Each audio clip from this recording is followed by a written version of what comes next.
You guys are like this, like this. Who are you? Who are we? We are that platoon. Like that. Who are you? Who are we? We are that platoon.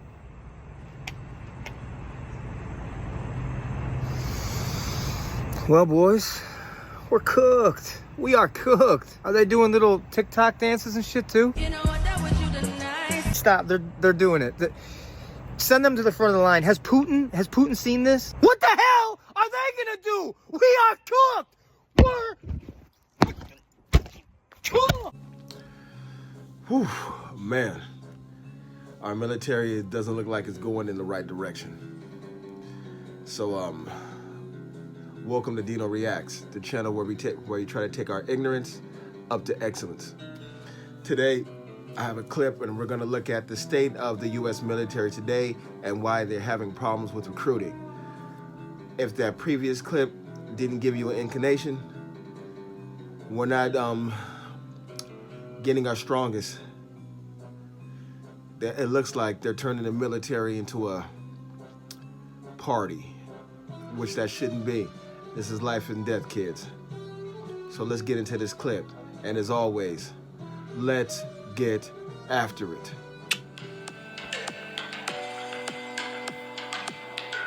Let's see what's up with the military.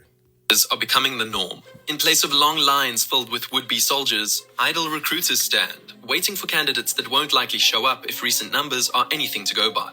Of the 6 military branches, 3, namely the Army, Navy, and Air Force, all missed their 2022 recruiting goals, with the Army falling particularly short, failing to recruit the 15,000 members needed to meet its goal of 60,000 new recruits. This has led to concern over the future of the US military as a whole. Why? Because this is the worst year for military recruitment in 50 years, and officials are in a mad dash to find the leaks and plug them up. The war for military talent is on, but it isn't new. In the past, when troop numbers would drop, conscription was the way to go, but this was easier said than done. Since the beginning, presidents and Congress have tried to fully establish a conscription system, but it didn't hold weight until 1940, as the world was plunged into its Second World War. The Selective Training and Service Act was introduced, and all men aged 21 to 35 were registered for service, with a lottery-style draft to see who would serve. On December 7th, 1941, Japan struck first and declared war afterwards.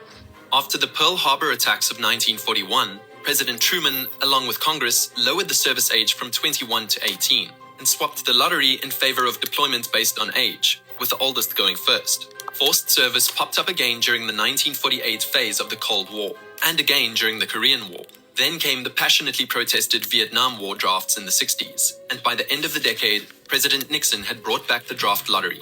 And yeah, that didn't go over well. Draft dodging became the norm, and by 1973, as the United States government faced deep distrust from its citizens, it exited the Vietnam War and switched to the all-volunteer system we have today. But it's not the all-volunteer system that's thrown recruitment numbers out of whack. In fact, the US saw recruitment highs in 2009 when the Army surpassed its 65,000 recruit goal by 5,000 people. On the flip side though, the US military is no stranger to recruitment slumps. Take the dip in the late 90s as big tech created an employment wave, for example. Or the one in 2005 after frustrations regarding the Iraq War and a strong economy left military recruitment lagging. So what's behind this particular rough?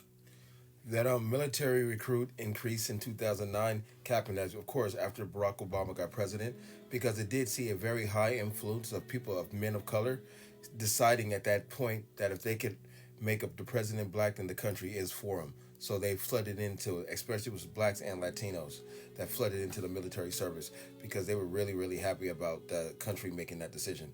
And I would say, even though Barack Obama did absolutely nothing for people of color, the optics of him being in the presidential seat as a black man were good for the country and were definitely good for recruitment. But as you can see how we had this major drop-off, which we're learning together today, that became of the policies that they started pushing into the military, which I want to see if they're going to touch on now. If they don't, I'll talk about it throughout the clip or maybe a little bit later. But there's military policies that led to a very high drop-off in the military, along with the lack of nationality and patriotism in the military. Patch. Well, according to the Department of Defense, or DoD's data, people aren't prepared to meet the standards of most military branches. Only 23% of people at prime recruitment age, 17 to 24, qualify for service. That means an insane 77% of the people the military would ideally want are disqualified unless they can get a special waiver. The DoD cites obesity, an issue that's been plaguing recruitment efforts since 2014, as a major factor. Add to that an increase in candidates with unfavorable criminal records, poor academic performance, and significant mental health concerns, and you have a shallow pool to choose from.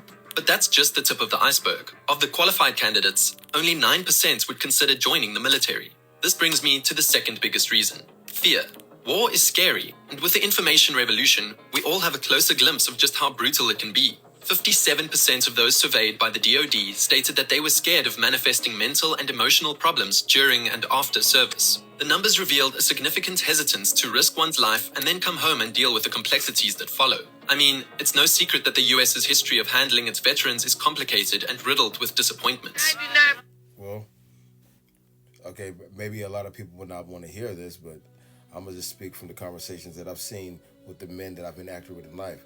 A lot of the men currently are raised specifically by their mothers. What you would see during the high recruitment decades of the 60s, 70s, and 80s, dual parent family households were still very prominent. So there's a level of education and mental stability that needs to be taught to a male to be able to endure the harshness of military assignments, deployment, or being in tactical hostile areas. And believe you me, there's not a lot of that teaching going on today. The weakening and the low testosterone in males currently today is prohibiting them from understanding or being able to deal with stress with high functioning and high dangerous environments. They would rather seek comfort than to be tested. And those type of men are not going to go to the military. They're not going to see the patriotism of defending themselves in crisis situations. All they will see is the fear of being put in those situations, not knowing that even in those situations they have control over the outcome. And to put their lives on the line for it would be dangerous. Now, before you want to get on top of me, I enlisted for the military, but I had a prison record, so they didn't allow me to go. But I found my manhood in prison, and I got very lucky for the fact of how strong that very toxic environment made me. But if I was given the opportunity to go to the military, if they enlisted me today, I'd be the first person in. And I am still able-bodied and ready to go make that happen. But that time has passed. But I would love to go see if men today, with their low testosterone, the very, very low celebration of men, and the men's natural propensity for conflict, creation, building, there's no point in going to the military. And if you have seen the modern military commercials, which pretty much cater to LGBTQ, I don't know any straight man that would see that and want to participate. Some people can look past it, but at the end of the day, when they're lowering the requirements for some recruits to get into certain elements of the military while keeping it the same for another set of recruits, then you don't feel any fairness. Now, if going into a war zone is unfair, that's okay. I can deal with that because it's unfair for the other side too. But if the way I got into the military, the way I can strive to get my advancements and rankings is completely unfair, where there's one rule for this person and a different rule for this person, I'm not going in. And plus, you got to know, a lot of military parents and vets are not being taken care of here. So people can see that also. And if they're seeing that, okay, I go to the military, I put my life on the line for this country, you deploy me somewhere around the world where I got to be stationed there for days without my family, and then if I come back, you're not going to take care of me. And a lot of citizens right now, in between the age of 18 or 25, are watching the country completely throw its military vets and its citizens, for that matter, under the bus for illegal immigrants. Who wants to fight for a country that does that, or a leadership that does that openly? And even though sometimes we might want to put the blame on just the president, no, the organization as a whole is pushing this through. So that's what people are looking at. It's not just the person at the top. Even though the person at the top should have the power to put the right people in place to make this happen, no, we got a lot of black suits and a lot of green suits that are running things right now. And it's completely deteriorating the morale and nationalism of this country. And I think they're all doing it just to clock a buck. or maybe some nefarious forces are at play, but it's playing out, and that's definitely dropping the military. Percent of us got killed and we didn't get nothing for it. Over 10% of the country's homeless population consists of veterans. And though this number has decreased, it's still an alarming sign of the difficult transition from military to civilian life. It's estimated that over 900,000 veterans lived in poverty in 2022. And the American Addiction Center stated that mental health conditions and substance use disorders among those that use the Veterans Health Administration have increased from 28% in 2001 to 42% in 2020. And things get worse when you consider that as of 2020, an average of 17 veterans pass away from suicide daily. These staggering numbers paint life after service as a constant struggle. And I mean, who would want that for themselves? While some military benefits and programs are meant to address this, getting access to them has become a game of cat and mouse for some vets. As recently as 2021, a bill was raised to stop the frustrating yearly submission of documents proving service-related disabilities, just to secure clothing allowances for veterans. It's also been reported that the Court of Appeals for veteran claims can take over a year for a case to be deemed merited, and then longer for benefits to manifest. Now, the third reason might not sound great, but it mimics past obstacles towards recruitment. Simply put, unemployment is down. At 3.7%, it's almost back to pre-pandemic numbers. Economic instability is a key resource for military recruiting. And with the rise of online businesses and remote work, being sort of forced into a career in the military isn't as necessary. Then there's the gigantic elephant in the room that the Department of Defense has been dancing around: military culture. We can all Google what the US military has been up to over the years, and it's not pretty. The no-gun re-massacre during the Korean War, 2004's shocking photos of US troops mistreating detainees at Abu Ghraib prison in Iraq, and the conflicting accounts of blatant criminal activity during the Afghanistan war are just a few of many instances. Then there's the internal issues. The headlines that pop up when you search misconduct within the US military are damning. Service members are now more willing to speak out about the culture, with reports of assault increasing by 13% in 2021. To drive this alarming point home, nearly 36,000 active military members admitted to experiencing unwanted contact. In fact, the Army took the brunt of those reports. And here's the thing with all these problems. Gen Z is aware of them. With this information being widely accessible online, they know things that the Army can't just brush under the rug anymore. So it's much harder to rope them in. That won't work. Fixing these problems cannot wait. After all, service members are the key to so much of the US's success. Think about it this way. Next to its prime location, aggressive expansion tactics, and economic ambition, the military is the main driving force behind the United States' #1 ranking in terms of world power. The United States has the largest military presence in the world, with over 750 active bases spread across 80 countries. For better or worse, they're key for maintaining the economic interests of the US, and the US leadership is fully aware of the power and influence that comes from them. So these bases, and in turn the soldiers occupying them, are a thing the country cannot afford to let decline. So what can be done about this? Is it back to the days of conscription and draft lotteries? Maybe a mandatory military service as they have in South Korea, Israel, or Norway? Well, it hasn't, and... Well, I absolutely believe in mandatory military service. I think that at the age of 18, it should be mandatory to spend 2 years in the military for every single American citizen, all the way through. 2 years. 2 years and you can get out, or 2 years you can continue. Either way, but I'm all for mandatory military citizens. I'm also up for men in their 30s and 40s to go get 6 months military training paid for by the state. I'm up for that too. I think we should all have a deep love and a patriotic understanding of protecting our sovereign cities and our sovereign land. And a lot of us don't have that because we get caught up in the fear-mongering about how much the country hates us, when at the end of the day, we reside, live, eat, bleed shit in this country. And you should love where you are. So yeah, I think we should bring back some sort of draft for everyone. At 18 years old, you must spend 2 years. That should just be a part of everybody's life. You know that soon as you graduate from high school, or soon as you turn 18, your 18th birthday, you know that day is coming. And everybody goes. Now, for misconduct and bad behavior, you can definitely be kicked out the military, but that should just be a part of life. And then for all of us that never got the chance to go to the military, at least give us a 6-month training and basic training. I would love that. That would be nice. To bring more love to the country, man. To wear those green fatigues with that red, white, and blue on my chest, man. That's beautiful. probably won't come to that unless the US is somehow attacked. And even then, the temporary patriotic fever that happens when the US is attacked, like after 9/11, means there'd be so many people enlisting anyway that it won't be needed. So instead, the DoD has doubled down on efforts by increasing benefits and financial opportunities, like the chance at a $50,000 enlistment bonus, for example. The same goes for potential recruits who can start basic training within 30 days. The reward? They might pocket $35,000. Whether it actually happens or not is another story. But that's not all. Media is a massive tool, and some branches of the armed forces aren't shy about their efforts. In fact, if you saw an ad for the military before you sat down to enjoy Top Gun Maverick in theaters, you've seen the military's efforts firsthand.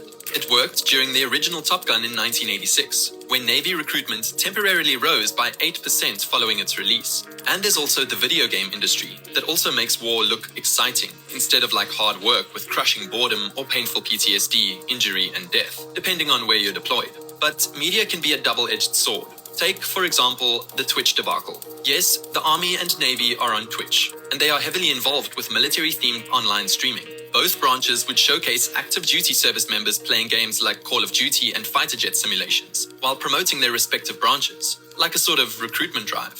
Things got complicated though when those watching the streams started flooding the comment section with questions about alleged war crimes committed by US soldiers. In response, the service members deleted a lot of the negative comments and blocked some users. Now, while that would be considered normal for regular Twitch streamers, this is a branch of the US government we're talking about. So it was a terrible look.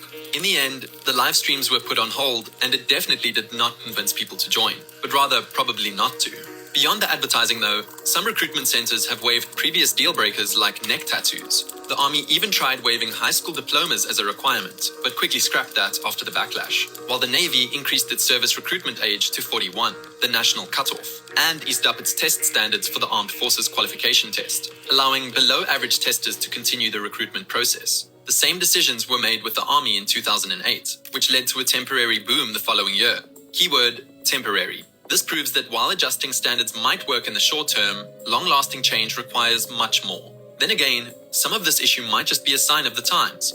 Just look at the active duty members from 1985 compared to those from 2019. The numbers are slashed nearly in half, from 2.1 million to 1.3 million. But this isn't just a US issue. Troop shortages are an issue in most developed countries. And it makes sense too, because with the rise of technology, automation, and things like drones to do the dirty work for us, there's simply less of a need for manpower than before. It is still a need though, don't get me wrong. So the truth is, like most things, there are layers and levels to this. Of course, the Department of Defense cannot tackle obesity, academic shortfalls, and criminal backgrounds on its own. That points to a larger problem in the country. What can be helped, though, is the current living standards of service members and veterans. A cultural reset from the inside out is long overdue as well. From maintaining international standards at bases at home and abroad, to handing down consequences for misconduct internally and...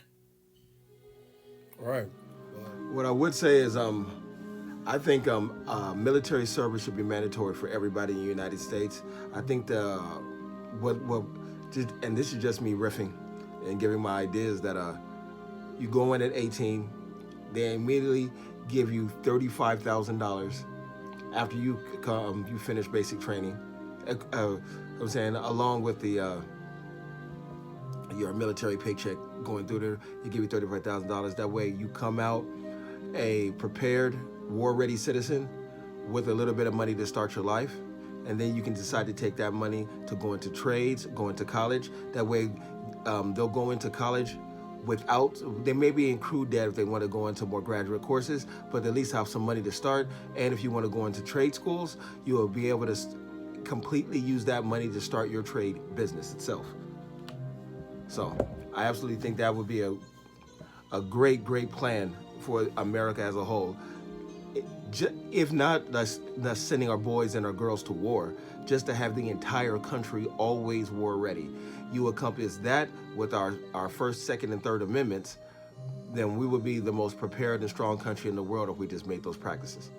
And for all of us that are above our older age and didn't get a chance to do it, once again, I say if we are willing to go into a 6 months of military 6 months of military training or 6 months of basic training, that we are also offered $10 grand to go back for basic military training. You understand? Of course, if we're not able-bodied, we can't go. There can be some level of like dismissals or dischargements. You know, if you're not able-bodied, you can't get through it. You don't have the mental acumen. But those tests should be in place to make people figure out, and that will incentivize people to become more patriots. Because when you know what you're fighting for, then you're more likely to protect it. And then if you go on shoulder to shoulder with multiculturals or multi-races, then you might come out into society a little bit more collected or connected, and you won't see so much of the blindness that the media is putting on you, because there's nothing like being shoulder to shoulder with someone. It's a perfect element. So I would love to see a military recruitment spike, but in the sense of making us more solid and warrior citizens. You know, I think that'd be great for us. I know. Let me know your ideas down there in the comments. Yeah. Thank you once again for watching Dino Reacts. And if you like my content, like, comment, and subscribe. And as always, chef's kiss.